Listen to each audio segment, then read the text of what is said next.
Good morning, everyone. It's 9:30, so we will begin our webinar. So welcome to today's UBC Talks webinar with the topic local work on the UN Sustainable Development Goals in UBC Cities. My name is Uuttu-Deschryvere, and I work as a Network and Communications Manager for the Union of Baltic Cities Sustainable Cities Commission, and I will be moderating today's webinar. And with me today, I also have two of my colleagues, Maria Andreeva and Miranda Sundholm, who will be taking care of the technical part of the webinar. So let's get started with some practical information. So this webinar is being recorded and will be uploaded on our website and YouTube channel after the webinar. Your microphones are all muted by default. But if you wish at any time to ask a question, you can do so in the question box, which you can find in the bottom of your control panel. The questions will be answered in the Q&A session after the presentations, and then you will also have a chance to ask questions directly to our participants. Before we get started, I'd like to give you a short introduction about the Union of Baltic Cities and our activities. We are the leading network of cities in the Baltic Sea region, working together to foster sustainable, smart and safe cities. UBC works through its 7 thematic commissions, and we at the UBC Sustainable Cities Commission are responsible for the environmental and urban sustainability activities within UBC. In the Sustainable Cities Commissions, we work with several different topics, like, for example, these that you can see on the slide: water management, local climate work, energy management and energy efficiency, urban planning, urban mobility, and sustainable urban development. We engage with our member cities around these topics, and this webinar series is just one example of the work we do. The idea for this webinar series is to give a platform for our member cities to share good practices and experiences with the network and also interested parties beyond. In the lower right corner of this current slide, you can see our website address, so please have a visit and learn more about the work we do. And before we get started, now we're very interested in finding out if you have participated in one of our webinars before. So now I will launch a poll, and you can see in your screens. So there's you can answer by clicking yes or no to this question. Quite a lot of also new people joining us, so this is really nice to see. So I will briefly, before getting started, I will briefly present the agenda for today's webinar. So as said, we will be talking about the Sustainable Development Goals and how UBC cities work in this framework. We will open with a presentation from the city of Helsinki. Helsinki is in the forefront of now a global movement of cities engaging in voluntarily reporting on the progress of the UN 2030 agenda. And we are happy to have Uuttu-Deschryvere from the city of Helsinki sharing us their experiences. Then we are very honored after that to have Alice Siragusa from the European Commission Joint Research Centre in this webinar. The Research Centre has just recently published a handbook on local SDG reporting, and I'm sure we will all benefit in learning more about this. And after that, then we will move on to Annika Dalén from another UBC member city, namely the municipality of Umeå from Sweden. Annika will share us how their municipality engages in reporting on the progress of the SDGs on a national level, and she also sheds lights on the ways Umeå works with this SDG framework locally. And today's last speaker will be Anna Bertoft from another UBC member city, the city of Turku. And Turku just finished their first voluntary local review on the Agenda 2030 this summer, and Anna will share us the lessons learned and an insight to the process. And when we have heard all today's presentations, we will have a Q&A session. And as I previously mentioned, you can ask questions during also the webinar. You can ask questions through the chat box, and you're actually very recommended. And we will address these questions during the Q&A sessions right at the end of the webinar. And I think this was the presentation of the agenda. And now we will move on to our first presentation. Let me introduce you, Laura Uuttu-Deschryvere from the city of Helsinki. Laura, the virtual floor is yours.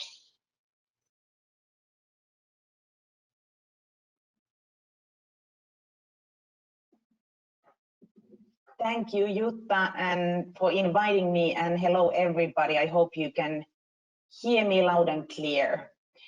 My name is Laura Uuttu-Deschryvere, and I'm indeed working for the city of Helsinki in the strategy department, who is managing the VLR process at the city of Helsinki. I will give you some insights on why we decided to commit on doing a voluntary local review, and why we see it so important that the cities join the forces and learn from each other through these processes. I will also briefly walk you through how we did our first review, and then I'll try to focus a little bit on our learnings on what we decided to do differently now that we have started our second review process. In the beginning, you have my contact details, and I will be very, very happy to have a one-on-one chat with those of you who are interested to learn more. But I'll try to give you a flavor of our work. First of all, the way we see it and what is in the heart of our strategy is that the most important role of Helsinki and any other growing city is to ensure economic, social and ecological sustainability without forgetting any of the three. We also believe and know that Helsinki City Strategy features several goals through which we promote and implement the UN Sustainable Development Goals, but we needed to have more proof on that if it's really so, and where can we do even better. And as we all know, or I'm sure that most of you present in this webinar agrees, that cities are in the heart of Agenda 2030 implementation. So to really achieve Agenda 2030, we have a very, very big responsibility at the cities in all over the world. We decided in autumn 2018 that we will follow New York City's example, and we became the second city in the world, first city in Europe to commit on submitting the SDG implementation report on a local level. And our report, the first report or the first review was published in June 2019. I'll present a little bit of the approach that we took at that time. And based on all the learnings that we got, mainly, of course, through the process, and I highlight the importance of process more than the actual review, because in my opinion, that's the whole, the real reason to do this review is the learnings that you gather through the process, and not, of course, the final review and the final report is important, but nobody should do the work for the sake of the report, but for the sake of the learning and the true impact and the implementation and the changes that you can do based on your learnings. Early this year, our city management team decided that we will continue the work, but that we need to do the work from the starting point of the city of Helsinki, so that we do it the way that the city and the citizens benefit in the most of it. Now we are in the process of planning how do we do it. We have a very large working group on it, on brainstorming what do we do differently this time, and I'll get back to that at the end of my presentation. But that's something that I want to highlight, is that in my opinion, no cities compete against each other. We shouldn't compete against each other. We should only compete against ourselves. So how can we improve our operations? How can we improve our services so that our cities are built on even more sustainable base? And that's how we see it also, this process, that we want to improve the way we did it last time, so that the city of Helsinki and our citizens and other stakeholders benefit, and that we contribute even better to Agenda 2030. The reasons to do the voluntary local review is, of course, that we wanted to measure the success of the Helsinki city strategy in implementing the SDGs. We wanted to understand how well our city strategy is aligned with the Agenda 20 and the SDGs. We also wanted to illustrate our success and failures in transparent manner, because doing that you can also make the development possible. And we all wanted to have understandable and open data on the sustainable development within our city. We place a lot of importance on the international cooperation and on getting the city's voice heard on international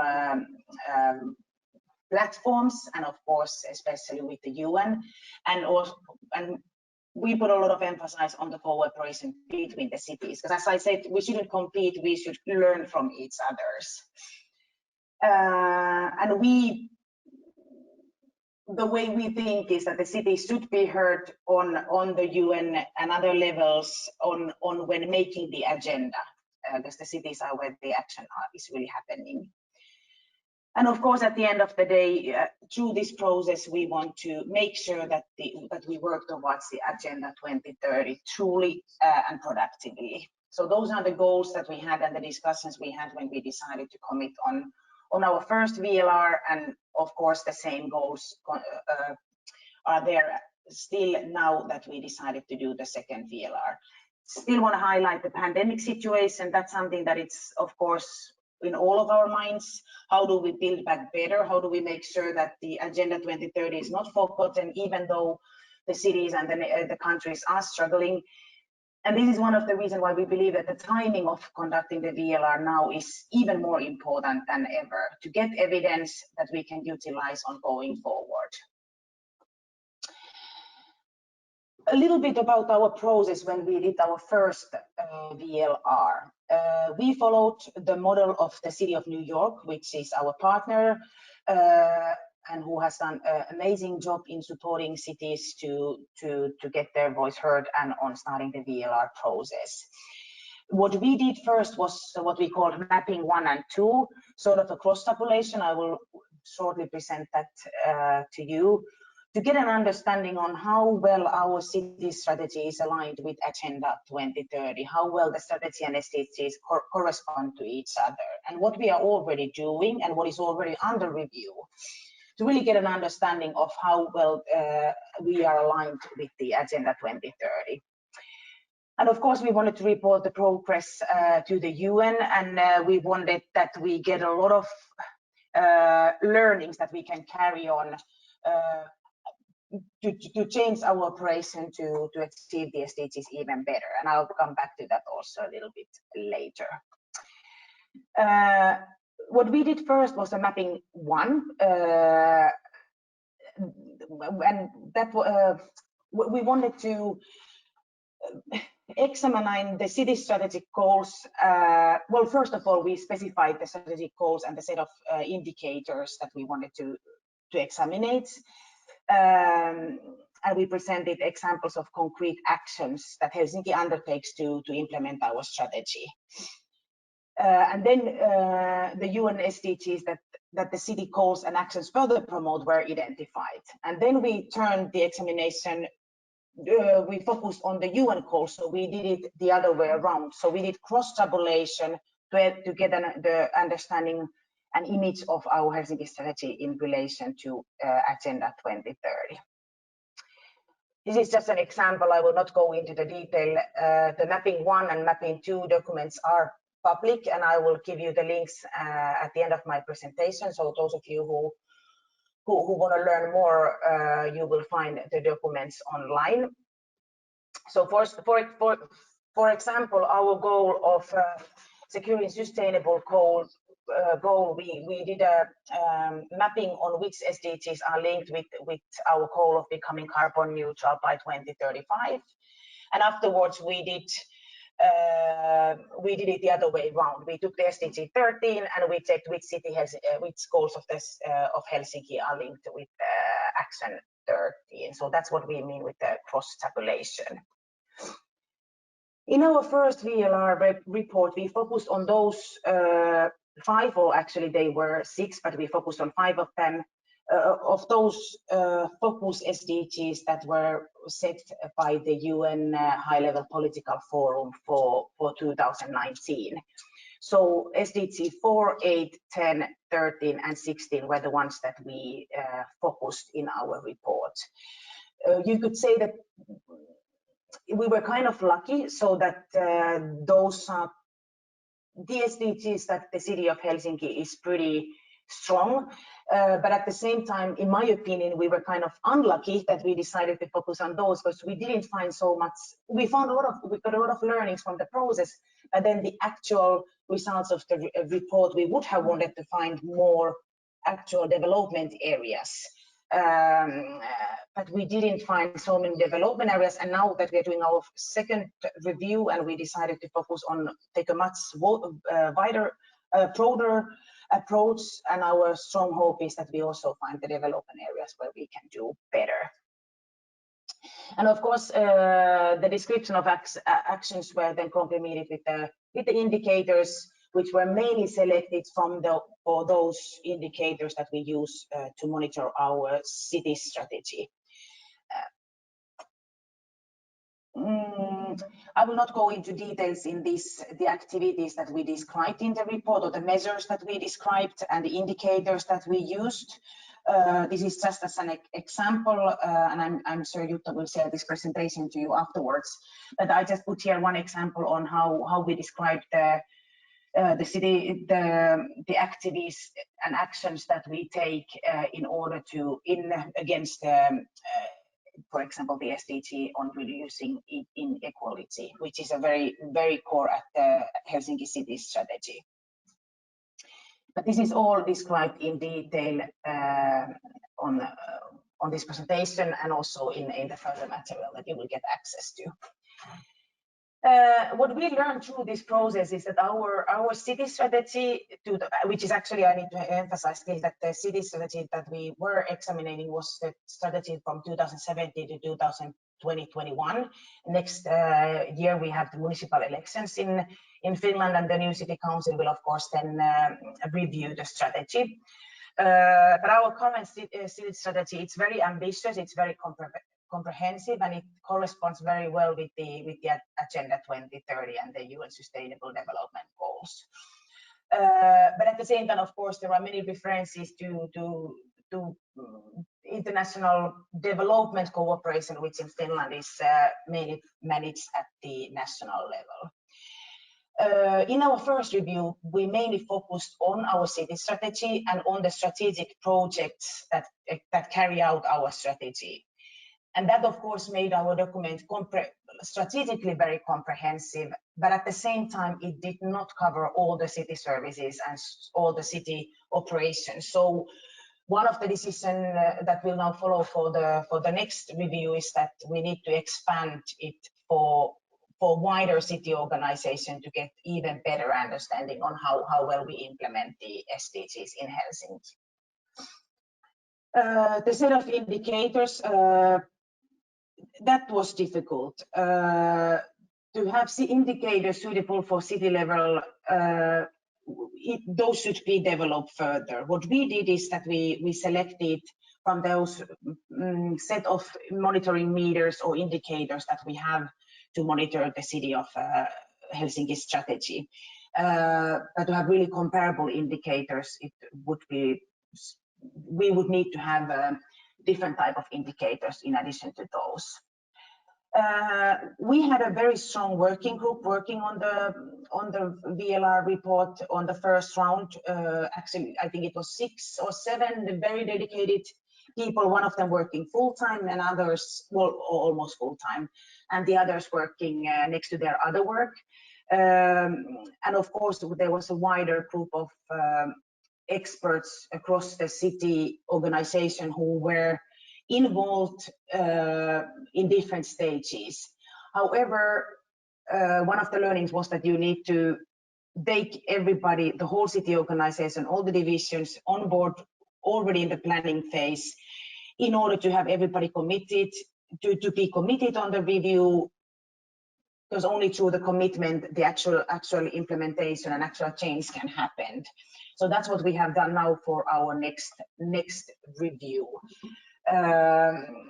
We have a very large citywide working group already now in the planning phase. The work is managed from the strategy department, which is a new unit department operational early this year.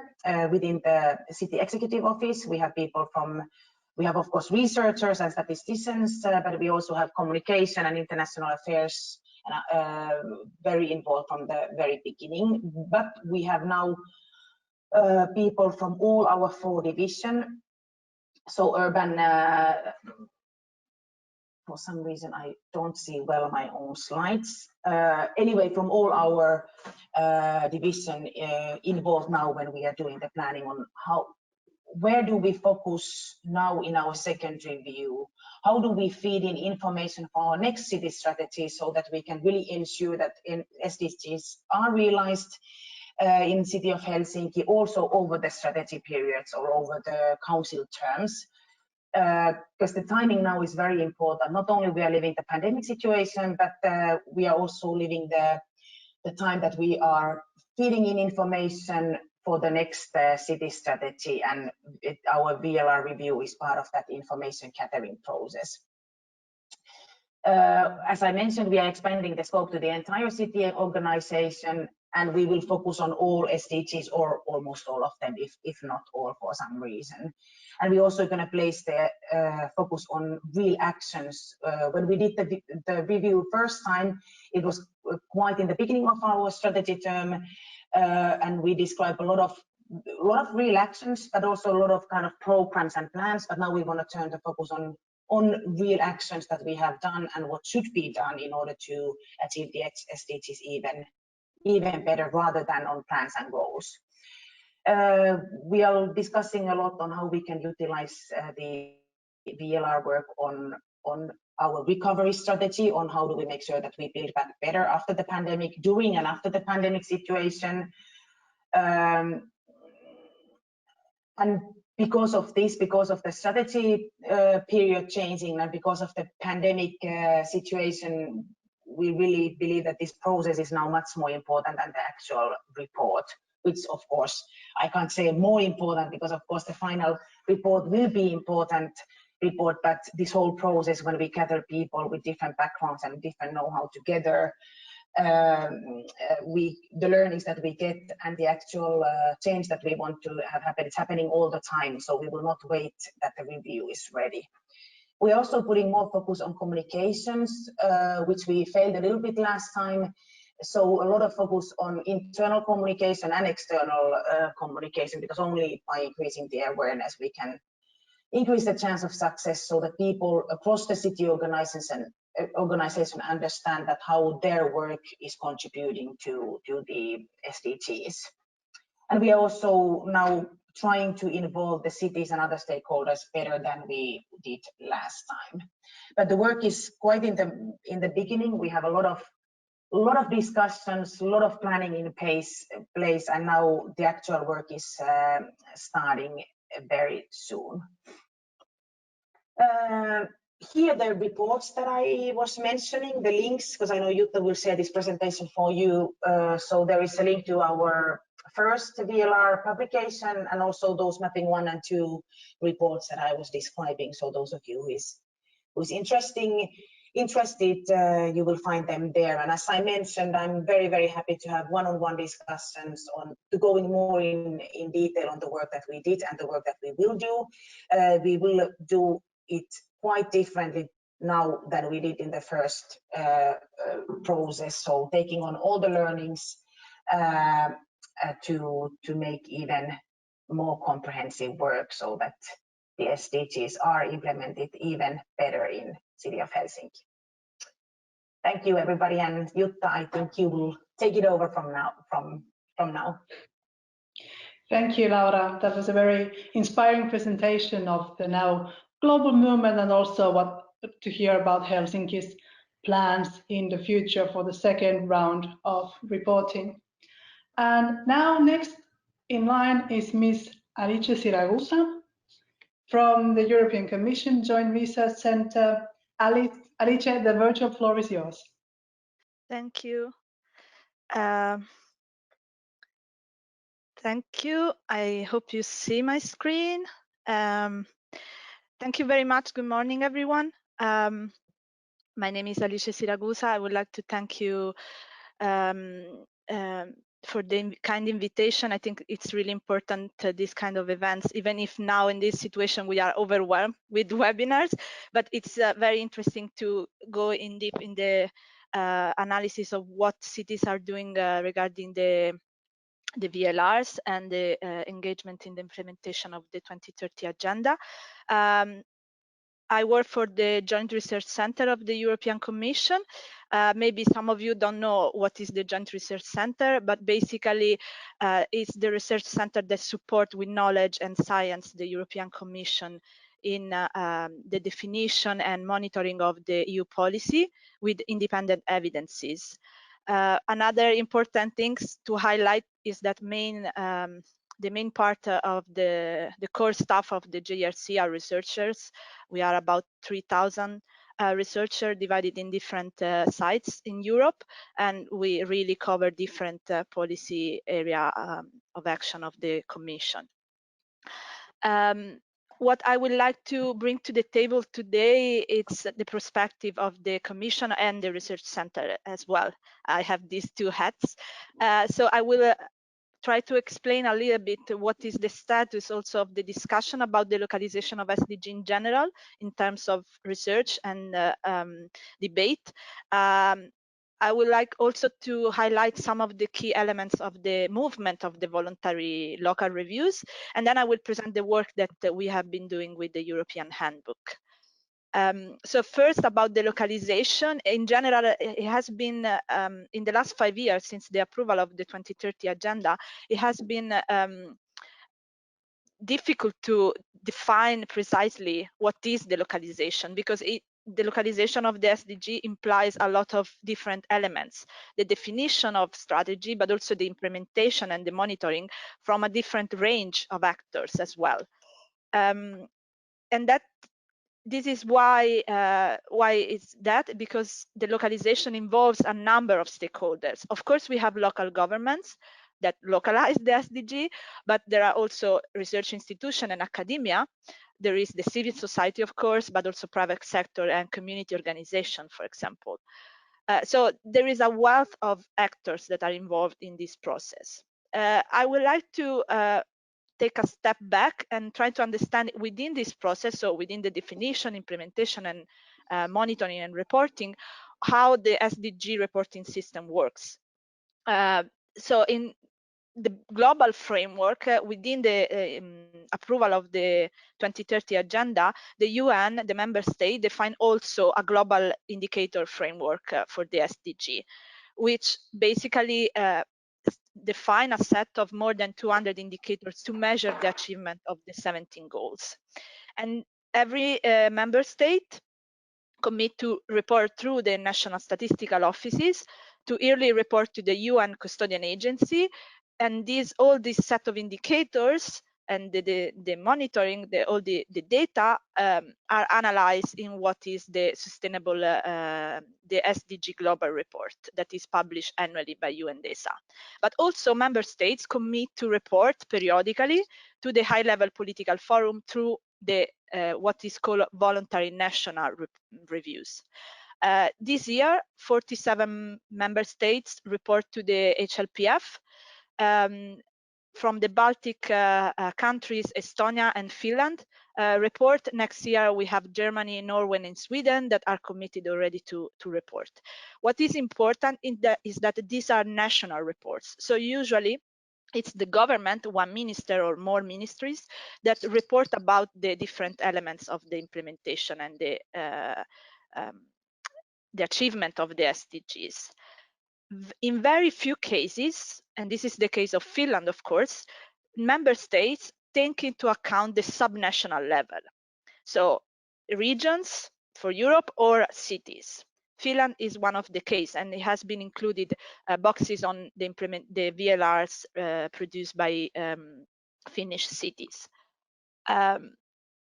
So there has been a movement of cities, as the colleague from Helsinki explained before, that started to report. New York started, but also the Basque Country in 2007 started to report about their achievement of the SDG. So there has been a movement of cities that really want to bring to the global arena the contribution of cities to the achievement of the SDGs. This is a map that were highlighted some of the, I think mainly all the VLRs that have been already published, but every time I check, there are new ones that are published, and this has been definitely a year where this movement have been achieved bigger numbers. One question that many cities have asked in the past were talking about this topic is why a city should commit to report about their achievement of the SDGs. And as Laura mentioned before, the VLRs and the reporting system is a way to highlight successes, but also gaps, area where the city needs to improve. Of course, the fact that you base your, that a city base this monitoring on evidences and data inform better decision. Having the same kind of structure, the same tools as a VLR, enable to benchmark and have a process of peer-to-peer learning with other city. Of course, there is a benefit of being part of a global discussion and a global community. And also, I think for the next years, especially due to the recovery funds and what will happen with European cities in particular, this could help to highlight the role of city in the implementation of the European Green Deal in particular, but also of other EU policies. There are several benefits that a city can have from using a VLR, both internal and external. I would like to focus a little bit on the external benefit at a local scale, since Laura already highlighted some of the internal benefits, especially regarding accountability and transparency, but also the building of leadership of cities in the region or in the country. There are, of course, also external benefits in producing VLRs at global scales, as I mentioned before, the engagement with a global community, and also to highlight the city priority in the global conversation and in the definition of the agenda. There are challenges in translating what has been defined for member state, for country level, into local system. The first one, of course, is to adapt a framework to Europe, a framework that is global and national, to Europe and subnational, and also to address really the local level, but also to have a limited number of indicators, because it's unlikely that many cities could use more than 200 indicators to monitor the SDG. Of course, the challenge is also to illustrate the local action and achievement, and to highlight the contribution of the city to the achievement of the global agenda. What a city could look at in the past year if they wanted to produce a VLR. The first reference was the official guideline for member states, on which most of the city based their VLRs at the beginning. Here I put some example of other VLRs. Apart from Helsinki, there is also Bristol, Los Angeles, many others that city can now look at to see how to build their VLR. And of course, there is a bunch of materials that other city networks, institutions, research centers produce to support this movement. Many of these documents focus on the process that, of course, is very important and key. Fewer of them focus on the indicator part, and this is where we decided to work on, because as a research center and as territorial development unit, we produce indicators, we work on data, and so we decided to use our knowledge and background to engage in these processes and to highlight the indicator part, so really the monitoring phase. So what we produced and we published last year is the European Handbook for SDG Voluntary Local Review that really focus on the indicator part. The handbook has been launched in February 2020 at the World Urban Forum. It has been downloaded many times compared to other scientific publications. So we are very happy that the community is responding and is willing to know more about very technical issues. The goal of the handbook was to highlight the existing data sets that already are there and the existing indicator that cities could use to set up the SDG monitoring framework. So the handbook offers a selection, a framework, a method to select the indicators and illustrate examples of indicators that already exist for all the SDGs. The target audience of this publication is European, local and subnational authorities. So of course, we really focus on indicators that were available already for European cities, providing, of course, a method and an overview. And I want to be clear, these are examples. There are many other indicators that could potentially be included. We wanted really to highlight the possibilities and the strategy that a city could use to select the indicators. The structure of the handbook is quite simple. It has 3 parts. The first one is a more introductory and present what is a VLR and help to understand a little bit the SDG monitoring system, and basically is what I illustrated in the first part of this presentation. The second part is the core one, and it encompasses 71 example of indicators for all the SDGs, so not only for SDG 11, of course. What is the rationale that we use? We take different elements into account when looking at existing European city indicators. The first one, of course, is the goal itself. What does it mean, this goal, in the European context? Because poverty in Africa is not the same in Europe. You will understand, of course, this concept. And also why this and how this goal is relevant to cities. Then, looking at the indicators that were available in the universe of data and urban data, we decided to set some priorities. The first pick would be an official harmonized indicator for many European countries that we could use to benchmark. The second choice would be an official indicator that is not harmonized, meaning that it doesn't exist a European data set where city can just go and fish the number. The third example will be an experimental indicators that has been harmonized, and this is the case of some example that I will show later. And the last choice will be an experimental indicator that is not harmonized, but that is maybe potentially can be developed, can be harmonized in the future, and data science is really making huge step forward very quickly. So it is also likely that the same indicator in 1 year or 2 years could climb, let's say, these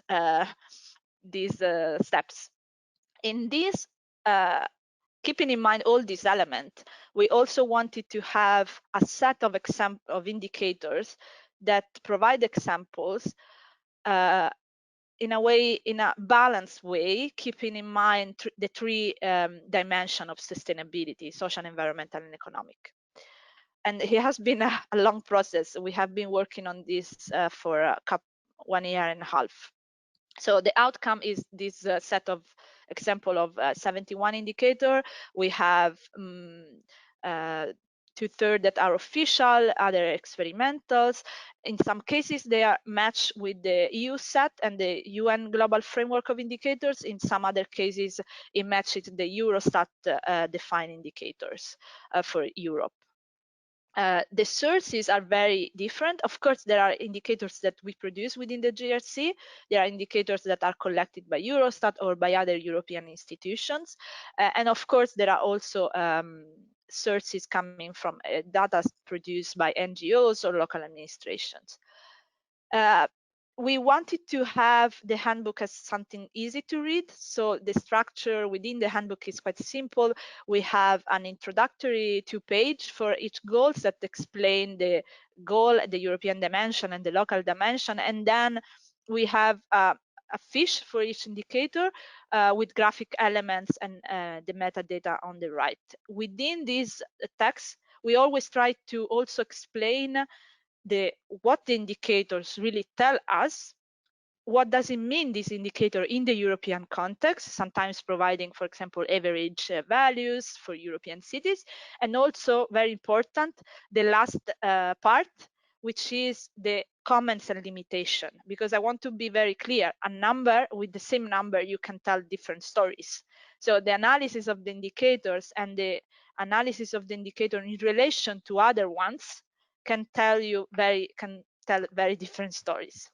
I wanted to present here a few examples to give you the flavor of what we wanted to put as examples. I will start with an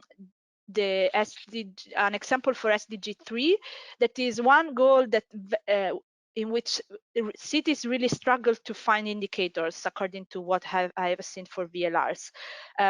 So this is an indicator on adolescents' births. Is collected and harmonized by Eurostat. So 300 cities has the possibility to go in the Eurostat dataset and fish the data. It's of course harmonized, but very important, it is linked to many other SDGs, SDG 1, 4, 5, and 10, because the adolescents' birth, of course, has impact also on other aspects of citizens' life along the course of girls' life, of course.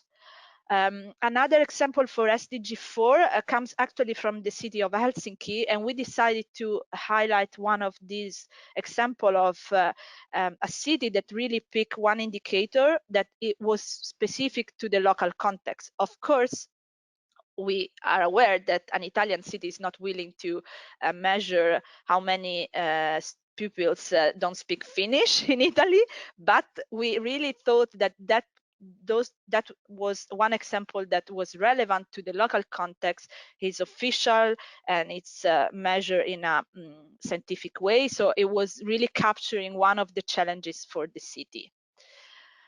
Another example with a little bit of different elements is for goal 8, is the perception about the local labor market.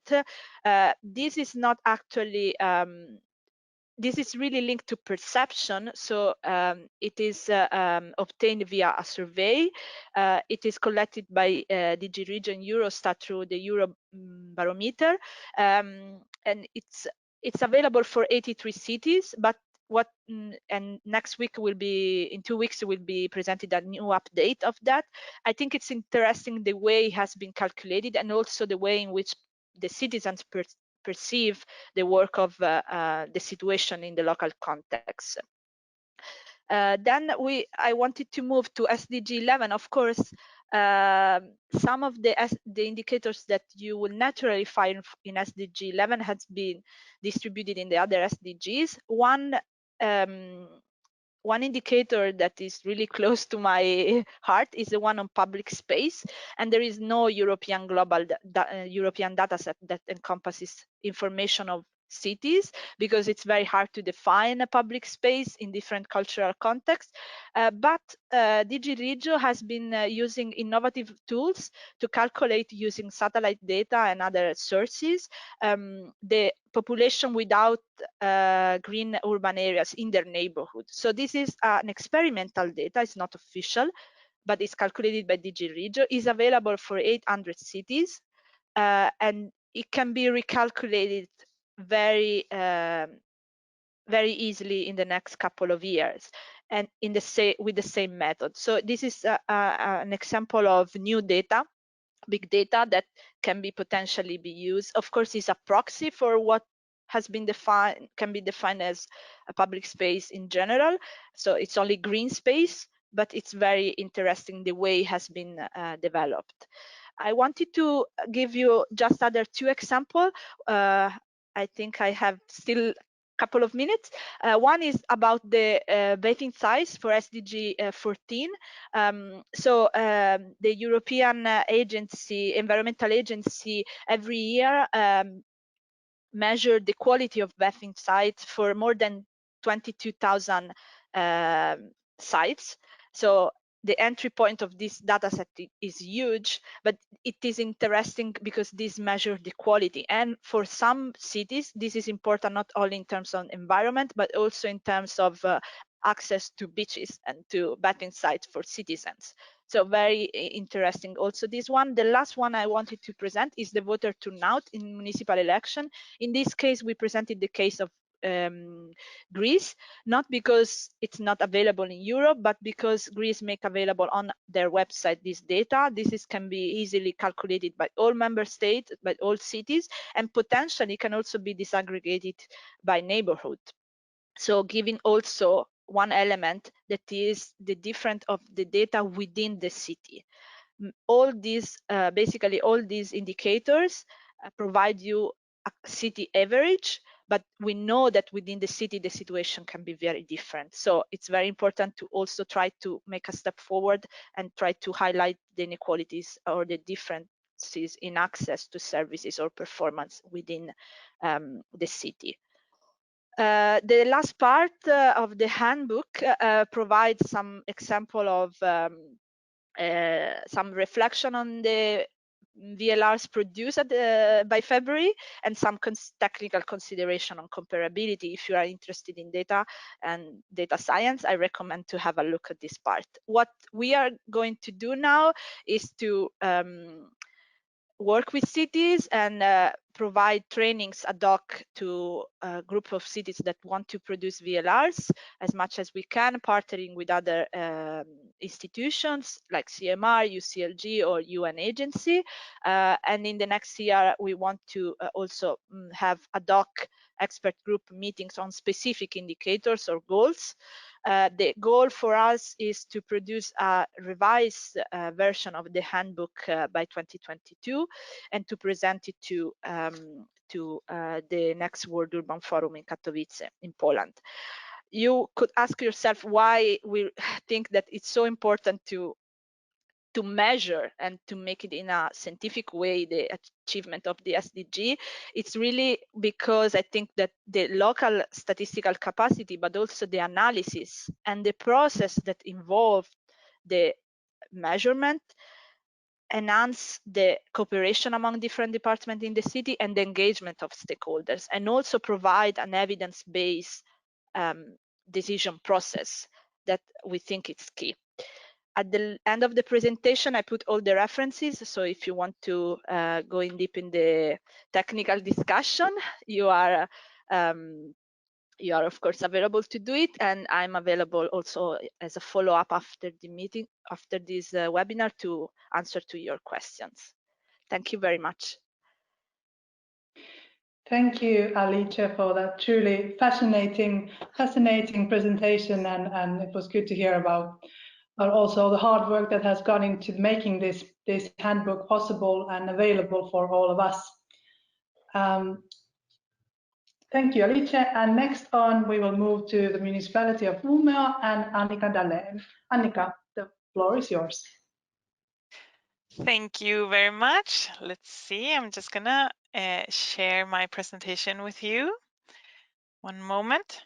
Here we go. My name is Annika Dalén, and I work in the municipality of Umeå in Sweden as a gender equality officer. And I work in the Department of Strategic Development, where we have a lot of different issues. We have comprehensive planning, and we have people working with overarching strategic issues such as environmental or climate issues, accessibility, gender equality, etc.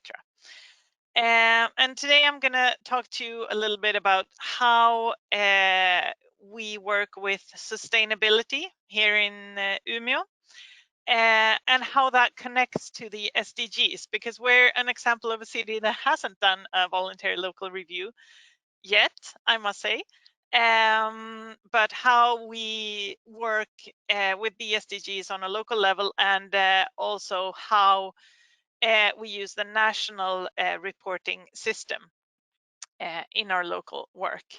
So first, just to get you located on where we are. Umeå is a city of about 130,000 inhabitants. It's the largest city in the northern part of Sweden, and it's the 11th largest city in the country. It is kind of a hub in the north of Sweden. Being the largest city, it's also the largest labor market. We have a big university. We have about 32,000 students in the city, which also means we have a population with a higher level of education in general than the average in Sweden, and also a lower average age. So that's our starting point. It is also a growing city. It's continuously growing. And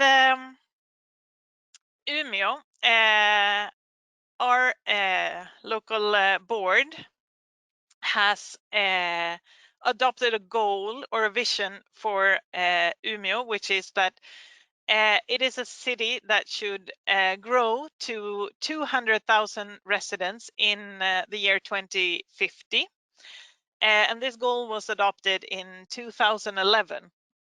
But it is also important to highlight that this growth is not just a growth that should just happen, but it should also be a growth that is sustainable in terms of social sustainability, environmental sustainability, economic sustainability, and also cultural sustainability, another dimension that is included in our local goal. So basically, it's about, just like in the Agenda 2030 or the SDGs, that nobody should be left behind in this road towards our vision and our goal.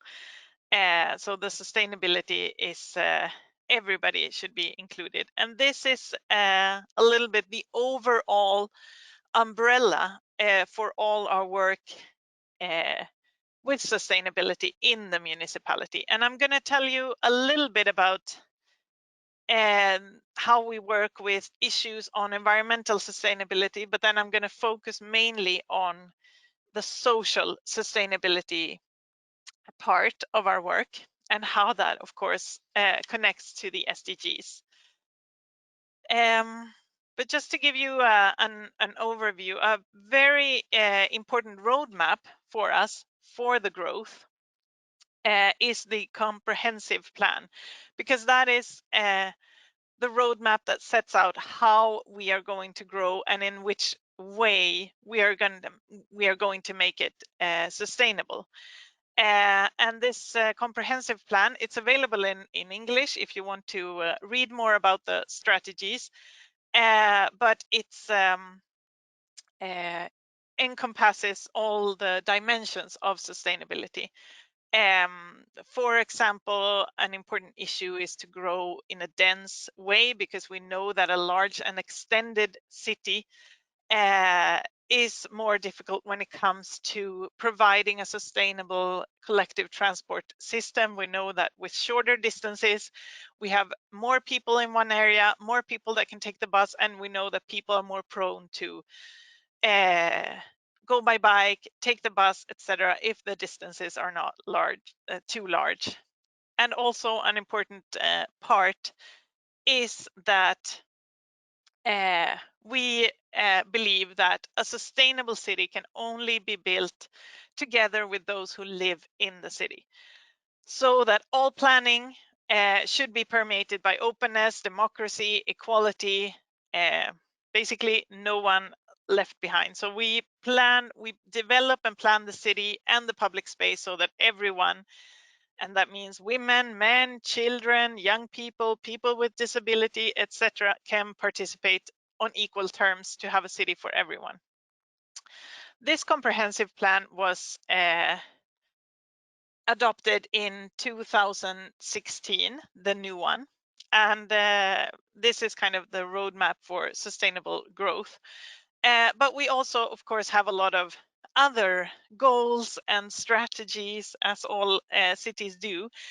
And when it comes to environmental sustainability, this year we finally adopted new local goals for local environmental goals.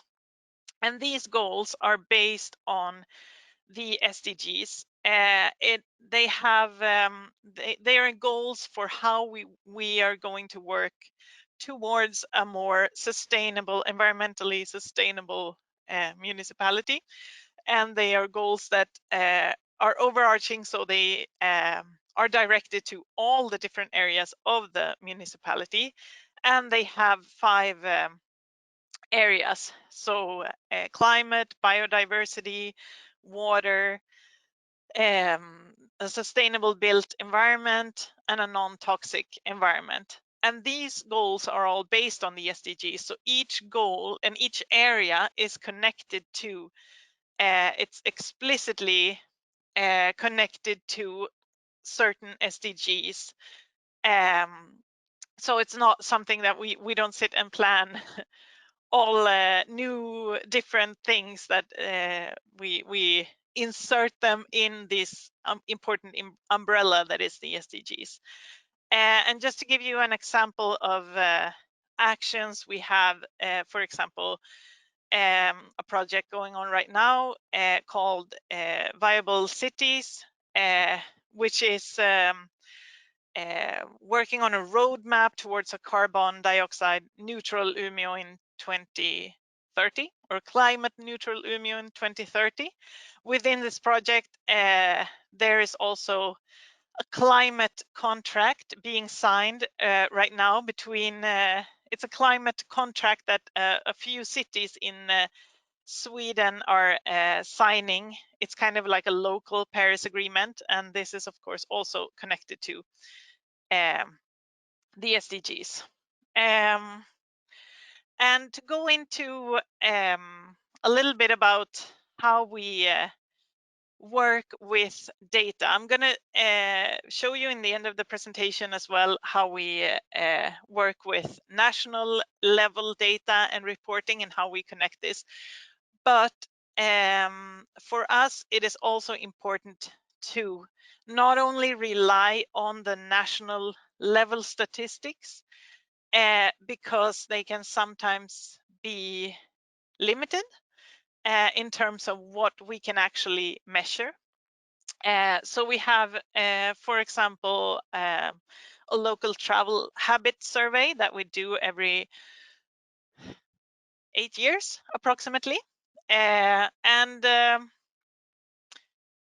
Then we look at how people travel, what means of transportation, how many trips they do per day, etc. Like travel habit surveys usually look. And in the last survey that we did, what we found was that 56% of the women's travels were made in a sustainable way. So sustainable meaning walking, taking the bike, going by collective transportation, etc., not going by car, whereas only 42% of the men's travel were made in sustainable ways. Since I work with gender equality issues, I wanted to raise this example to you, because this raises a lot of interesting questions on how should we, with this data, how should we move on? What is the next step? Is the next step really to electrify all the buses? Is that the most efficient way? Or is it maybe to get men to take the bus more often? Because at this point, this is in 2015, we had a goal of 55% of all travels should be sustainable. Now that goal is higher, of course. But if we see these statistics, that means that if men just started traveling like women, we would have already reached the goal. So this is just to give you an idea of how we use our data, our local data, to focus our actions to get the most out of it. We have also, within the project of the low carbon place, which is a project that is finished now, but then we looked at consumption and how are the consumption-based emissions from the population of the city. And this is just one example. This is a question about who plans the grocery shopping, where we see that women do it a lot more often than men. And this also has implications on how we plan the city, how who is responsible for unpaid work, etc. And how does that all go into what kind of actions we take when it comes to promoting more sustainable ways of living. And this is focused on consumption, and of course it is a free market, and this is not really the mandate of the municipality, but the municipality's role is still also to promote more sustainable habits, even if we don't have the role of forcing people to buy certain products or not, or in a certain way, but we can always promote and raise awareness to together with all our citizens reach the sustainable development goals. And when it comes to social sustainability, we have an umbrella of this work, which is a commission for social sustainability with the role of coordinating initiatives and reporting back on the work. So kind of just a way of not having a million different ideas and initiatives and projects, but to coordinate them under one umbrella. And it has 3 different axes, which is the built environment, work and livelihood, and conditions of upbringing. And kind of the overall umbrella is trust and well-being. So the commission analyzes differences in conditions, living conditions in the municipality between groups, between geographical areas, and coordinates different initiatives, and proposes concrete actions to ensure a more socially sustainable municipality. And I see that time is really running, so I'm going to skip this and just tell you about another way of collecting data, because we think that it's very important to complement the quantitative data with qualitative data. So last fall, we did a city dialogue where we did both a digital version and a physical version. We went around in the bike that you see on the left to different neighborhoods and talked to the inhabitants of the neighborhood about their neighborhood. Because we wanted to find out which places are the good places, where don't you feel good, and also questions which is on the bottom right, that says, what would you miss the most from your neighborhood if you moved? And also, what would you wish for in 20 years?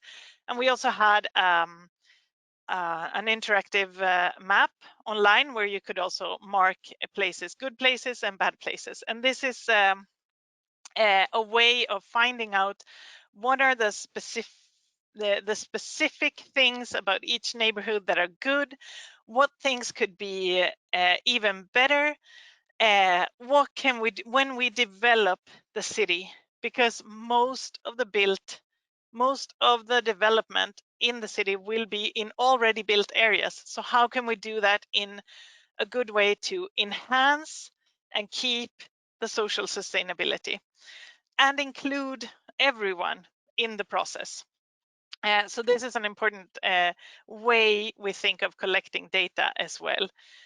And just to give you another example of using data, in last fall, we also we were the European Capital of Innovation runner-up, and then we with the prize money, we invited the capital city of each region in each country in the EU that ranks the highest on the EU Social Progress Index for a European Social Progress Cities Summit, because as some of the speakers before have already said as well, the cities are key actors in enhancing and creating social progress and sustainability. So these participants all signed a declaration for a call for a European Capital of Social Progress Award, which is available on the link down there if any other city wants to sign. And I would love to talk more about that, but time is limited. So just to give you a brief talk about the Agenda 2030 and how we work with national indicators locally. We actually we have made a local review, but it's not a voluntary local review in the format. But this was made of, this is more of a report actually, but we wanted to have something to show our citizens, other cities, other actors on how we work locally with the SDGs. So for each goal, there's a description of the current situation, and then we have 1 or 2 concrete examples of initiatives or projects being done in the city related to this. This is also available online, unfortunately, only in Swedish. But I will, before I send the presentation to be shared, I will include the links of the things I mentioned, as my previous 2 speakers have done. Good idea. I will do that before the presentation is shared for anyone who wants to look it up. Some things are in English. And just to finish off, I wanted to show you how the statistics available for us work. There is a national statistics site called Collada, which has statistics for municipalities and regions, and they have a special section for Agenda 2030. And so these are the statistics available for us as municipalities to compare ourselves with ourselves over the years, and also with other municipalities. We report to this, and we also somewhat use them. But as I've presented a little bit in this presentation before, we this database of statistics is it's a collection of indicators of statistics already available, which in some cases makes them a little bit limited, because we think that in some cases we need more or different information to see if we're really making progress. So that is why we, for example, do this citizen dialogue to really dig deep into our neighborhoods in our city and find things that are not available in the national statistics. We also have a very good collaboration with the university in our city, just last semester, together with a researcher from the university, we did a municipal survey on social capital, which is disaggregated by neighborhood, and the same researcher did a similar survey a couple of years ago, which makes it possible for us as well to compare different neighborhoods and see how things are developing and where we need to put in more work.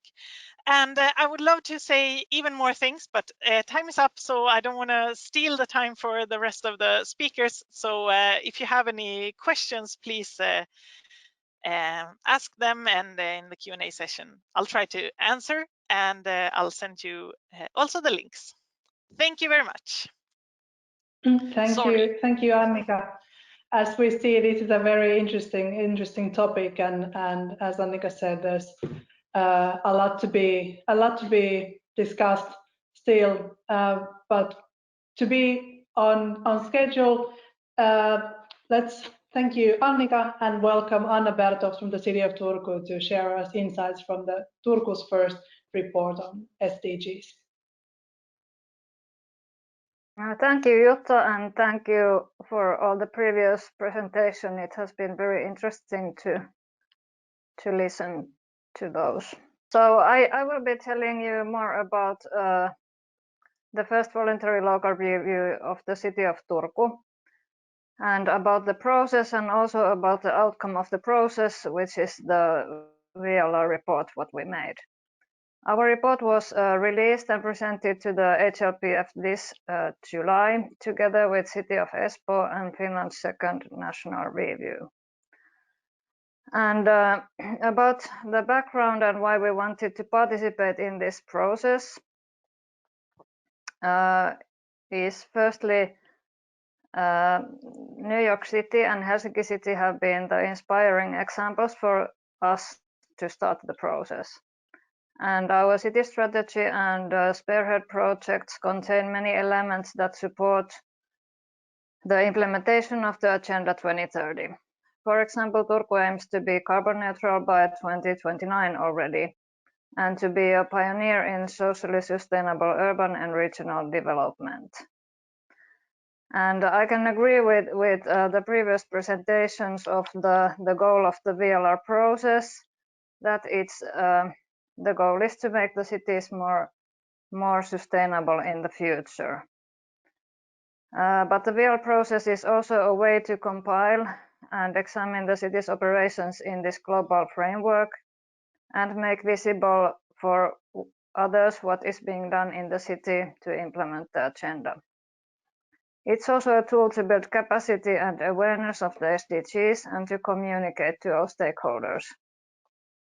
And it's also a tool to share experience and challenges with others and learn from others. And then more about what was the purpose and scope and how we organized it in Turku. The purpose was to create an overall picture and baseline of Turku's starting point in regard to the implementation of the Agenda 2030. And also the aim was to locate areas and SDGs in which Turku needs to improve and where we are doing fine, and what we should focus in the future. And the city's progress can be monitored in the following review reports, then in the following years. And the scope of our review, it includes all 17 sustainable development goals and also all the 169 targets. In this first review, we focused on examining our city strategy and the spearhead projects that implement our strategy. But we also took a review of the key operations of the city's 5 divisions, and then we selected 2 strategic water entities of the city. And how was the work organized? The owner of the process was the mayor, and her management group acted as the project's steering group. The management group consists of all city division directors and directors of the central administration. The mayor appointed also a VLR team of 5 persons to manage and coordinate the process in the city organization. The VLR team members are workers from the central administration project development unit. And the whole report was compiled in wide cooperation with different experts and specialists from all the city divisions and the spearhead projects, and also the management of the selected strategic entities. And we had specialists and experts from all city divisions nominated to be responsible to take part in this process and help us in compiling the report. That was a good way to engage all divisions, and it also gave us a mandate to start collecting the needed information and data. We also had a VLR expert panel group which selected the activities and measures to the final report. Our political management was involved and they made important decisions during this process. And then the next slide. Here you can see the major steps and milestones of our whole process. And firstly, I want to emphasize that this process took altogether about 1 year. So you should reserve enough time for the process. And it started with the mayor's decision to take part in the VLR process and to report to the HLPF. And during the first months, we made a lot of background work to get better overview and understanding of the VLR process and how to do it.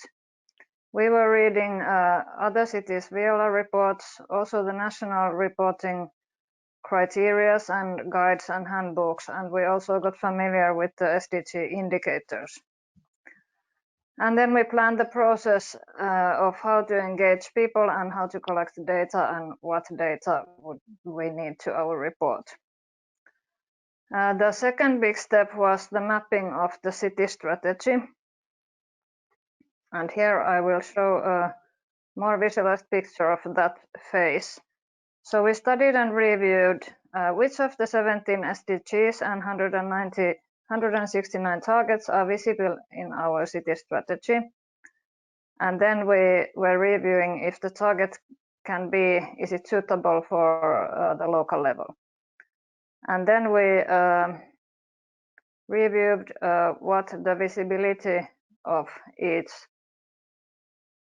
goal or target is in our city strategy. And then we also checked the strategy indicators, that if we have suitable strategy indicators in use already. So we went through the UN indicators and also the national indicators. In Finland, we have this mayor's indicators service that has different kind of city level indicators also collected. And there we went through our spearhead projects indicators as well. That was quite a huge workload, and it was also difficult to decide what issue belongs to under what SDG and how to measure the visibility. And then the process continued by collecting and identifying the documents that guide the city's operations and also the indicators that measure the city's operations and the progress we do. The strategy and other indicators were reviewed against the UN SDG indicators. We also collected and examined the main activities and operations of the city divisions and the spearhead projects and the 2 strategic water entities of the city. The review process was carried out goal by goal and with the help of surveys, interviews and workshops. We noticed that first when we made these surveys and workshops, we didn't get the information that we needed or on the specific level we needed. So that's why we had also interviews after the surveys and workshops. And then when we had collected all the information and data to our report, we had this expert panel who chose the example measures to highlight the actions what we do in Turku. And the whole VLR process and the preliminary report was presented for the city board, and our city council made the decision on our focal points and also approve the final VLR report this June. We arranged the press release and presentation of our VLR report and the VLR report of the city of Espoo together in June. And our final report was presented for the HLPF in July this year. And then I have a slide of a little bit to help others that how to begin and what to do and what did we learn from our process. So when you start, you should have commitment and decisions. Mayor or political management must be interested and make the decision for starting the job, and also to give resources and secure the engagement of all sectors and levels of the organization. It's also good to have experts on this special subject.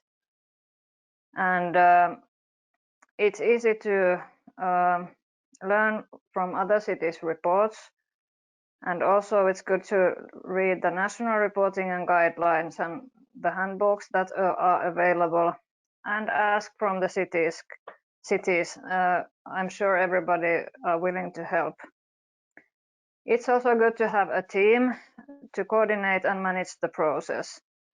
And also it was very good to have appointed responsible persons from all of our city divisions to participate and help. It was also good to have these responsible persons to help in writing the text for the report and to give comments and to identify what actions and measures are most useful to lift up for the report. And then the second phase is planning. When you plan carefully and adjust the plan as you go forward.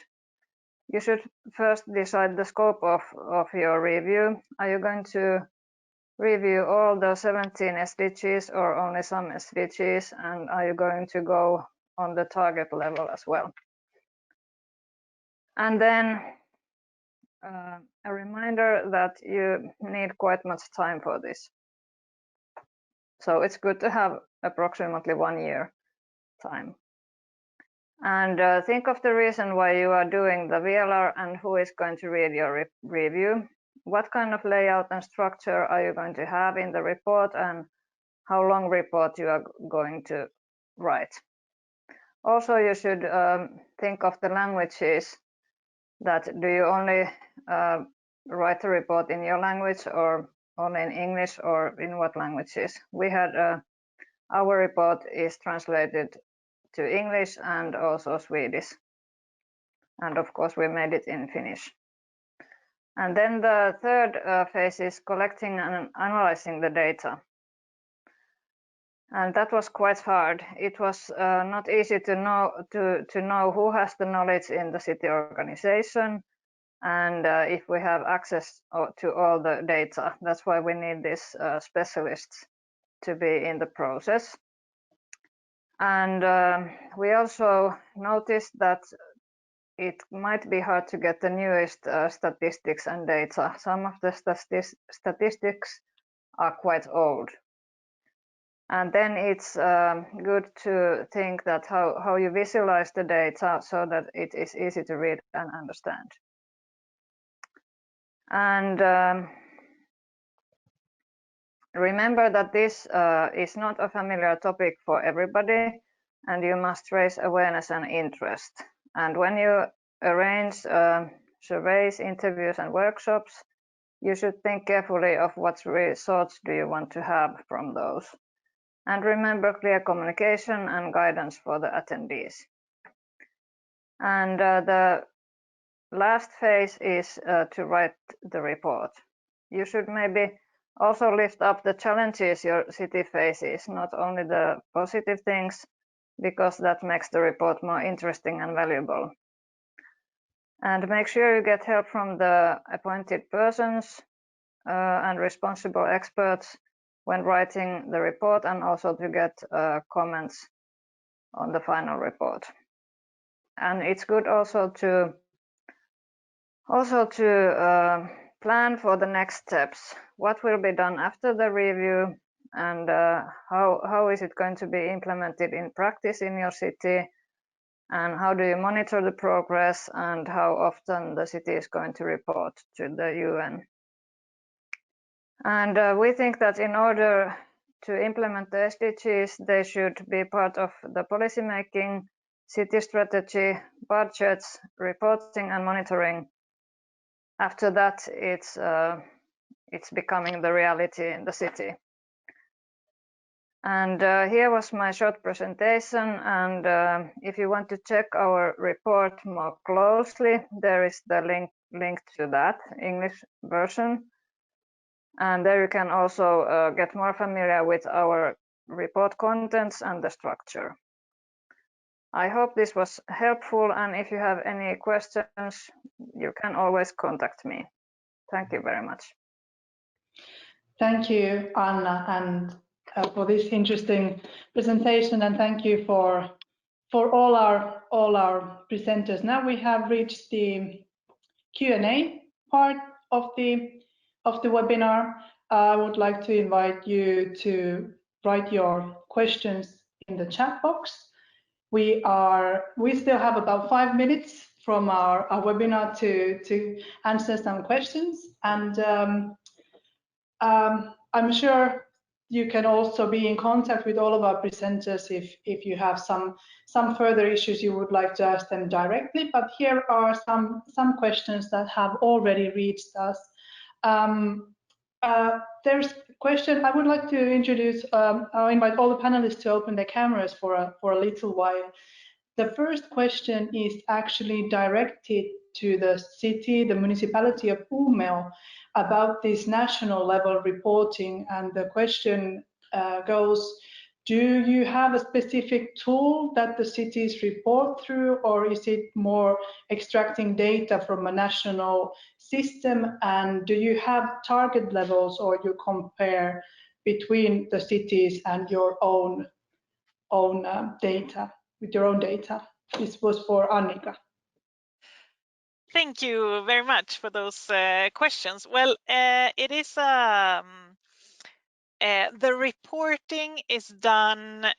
Each municipality collects data and reports to the National Bureau of Statistics. This system of indicators for the Agenda 2030 or the SDGs, that's data that's collected from other national reporting systems. So we don't report specifically to the SDGs, but it's data already available. We were actually our municipality, since we have our own statistics department, we were invited to take part of the reference group, because there was a reference group that from different municipalities and agencies that sat down and kind of selected these indicators based on the indicators on proposed on other higher levels, and also based on the data available in Swedish national statistics. So that was one part of the question. So we report, but not specifically on this, but it's extracted from the other reports that we do. And the other question was how are there goals? Well, for some of them, there's yes, there is, and we can compare. I mean, each municipality has a different context, a different level of population, rurality, labor market, etc. So we can. I mean, for us, the important part is to kind of compare ourselves with ourselves over time and set goals that are relevant for us, and compare ourselves to municipalities that are similar. And we have like a national categorization of municipalities depending on population numbers, and how if it's a suburb, to a larger city or not, or if it's very rural, all those things. So we can compare ourselves with ourselves over time, but we can also compare to maybe relevant municipalities, and also of course on a Swedish average. But I'll send you the link, the presentation for sharing, and I will include links, as the other presenters did, for anybody who wants to read more, because I guess there are more questions. Thank you. Thank you, Annika. There was also a question from one of the participants asking if we can send us link to the map about the cities, who reported that Alice showed during her presentation, and her presentation will also be available on our website after this webinar. Then we have another question for the cities. Did you want to just something? to clarify, the map is available online on our website. So when you look for Urban Data Platform or JRC Urban Data, you find the link, and in the map you click on it and you will direct it to the VLR of the city. So the map is interactive and it connects to the city SDG website. Perfect. Thank you. Then we have another question for the cities of Helsinki and Turku, and it's a question of how are you using the results of the VLR report for the process so far? If we start with the city of Turku, and then we'll go to the city of Helsinki. Can you please repeat the question? So the question is, how are you using the results of the VLR, the Voluntary Local Review process, in the city of Turku? Well, we have just finished the first VLR and the process, and we are still planning more carefully how to use it, but it gives a hint of our gaps and where to focus our measures and operations now on. Thank you. I think Laura cannot hear us. The links that she shared in her presentation will share a much more light into the process that Helsinki has done and is doing now, that what were the results of the first VLR report and what is now being taken into account for the second round. I'm seeing that we're running out of time. This is a very interesting topic, and we foresaw this already from before, and that is why we are actually organizing a second webinar on the same topic. So our UBC Talks webinars are scheduled for the last Tuesday of every month. And this time we did not organize it during the last Tuesday because we wanted to organize it during the European Sustainable Development Week. So that is why we had 1 week earlier this week. If I can just show you my next slide. So next we will have another UBC Talks around the same topic. So it will be about integrating the SDGs in city strategies, and I would like to invite you all to join us then as well. I would like to ask more questions and engage our panelists, but since I know that we are already behind schedule and there's probably more meetings coming up, so unfortunately we will have no more time for more questions, but as said, and as all the presenters indicated, they are willing to share more insights in the work they do. So we will also share the whole recording of this webinar and the presentation, including the contact details for each presenter on our website that you can see, ubcsustainable.net/events. We also invite you to follow us on our social media to find out more and to subscribe to our newsletter to stay on loop on what is coming up. But on behalf of the UBC Sustainable Cities and of all of our presenters, I would like to thank you all for joining, and have a great rest of the day.